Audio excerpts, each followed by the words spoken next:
Hello, everybody. Thank you very much for joining me for another Alfred Hitchcock Presents review. Today I will be reviewing Season 3, Episode 30, Death Sentence, starring James Best as Norman, Steve Brodie as Al, and Katharine Bard as Paula. And this is a below-average episode in my opinion. It's watchable. The plot is interesting enough, if a bit typical for the show. Unfortunately, the characters and their motivations just weren't believable for me. I didn't think the two main male characters were particularly likable either, which isn't always important. You can have an unlikable character if they're believable. Unfortunately, I just didn't buy into a lot of plot elements of this episode, but it's still not terrible. It's watchable in my opinion. So we start with a married couple, Norm and Paula, and it seems like Norm's really upset. It seems like he lost like a business deal. He lost some kind of real estate listing. We also learn he was raised in an orphanage, and he just doesn't seem to have a lot of confidence. His wife, Paula, seems to be very patient and understanding, and she tries to cheer Norm up, but it doesn't really seem to be working. So we go to the next scene, and Norm's at work, and he gets a visit from an old friend that he grew up with named Al, and it turns out Al was in trouble. He's out on parole from a murder that he committed. It also turns out the reason Norm's not all that thrilled to see him is because Al covered for him. Basically, Norm was also involved, and of course, Al wants money to keep Norm's name out of it now that he's done his time. Of course, because on Alfred Hitchcock Presents, it seems like people always want money in these situations. So basically, they talk, and Norm says he doesn't have the kind of money that Al wants. So they come up with this arrangement where Norm is going to give like 50% of his profits or whatever to Al. So you can tell why Norm wouldn't be thrilled about this situation.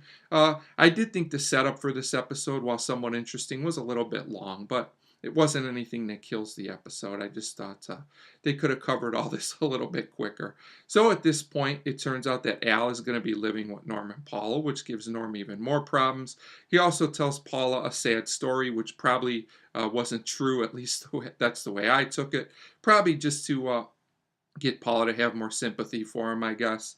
So at this point, we go to the next scene, and it turns out that Al wants to use the car. It turns out he's been going through money very quickly. Norm says, "What have you been doing with all this money I gave you?" It doesn't seem like Al's too worried about it. I guess he thinks there's an endless supply of money. I'm not really sure. Norm also gets a visit at this point from the police chief, conveniently once Al leaves. Basically, the police chief just puts an idea in Norm's head that Al and Paula might have something going. And of course, Norm immediately believes this to be true because otherwise we wouldn't have the rest of the episode. So at this point, Norm threatens Al in a scene that isn't all that convincing, but kind of entertaining. And it winds up that Al punches him. So this sets up what happens next. It turns out that Norm comes up with this idea that he's going to rig the car that they both have been sharing with explosives. I was guessing at this point that that was meant to do an Al, but more on that in a little bit. Norm is also having problems with Paula, who tells him she's going to take a trip with her friend because she thinks Norm needs some time alone. And I tend to agree with her at this point. Norm is definitely a bit unstable. So at this point, we get the scene where Norm does decide to rig the car. He then decides to come clean. He tells Paul the truth about everything the way he's been going on, I guess to try and explain his actions. And surprisingly, Paul is very understanding about this whole situation. Maybe a little too understanding. Once again, the character motivations here seem to be a little bit off. But basically, Norm leaves anyway, very upset. And my guess was that he was going to do an Al at this point. But the next thing we see is that the car blows up. And I did think this part of the episode was interesting. We're not really sure who blew up, if it was Norm or Al. So at this point, the police chief comes by and we learn out it was Norm that blew up. And I figured, oh, Al's going to get blamed for it. But it turns out even though Al's in trouble for breaking his parole, that he doesn't get blamed. They come to the conclusion that Norm did himself in.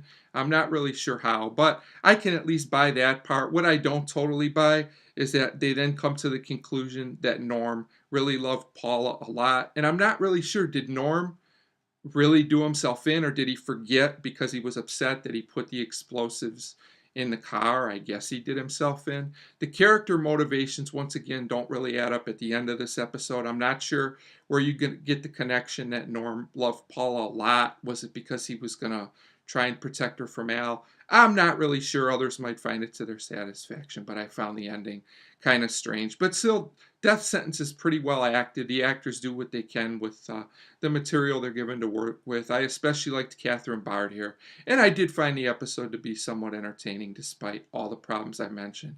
So I'm going to give Death Sentence a 2 out of 5. It's definitely not an episode you need to watch, though, unless you're maybe a fan of one of the three main actors. So 2 out of 5 for Death Sentence, and as always, thank you very much for watching.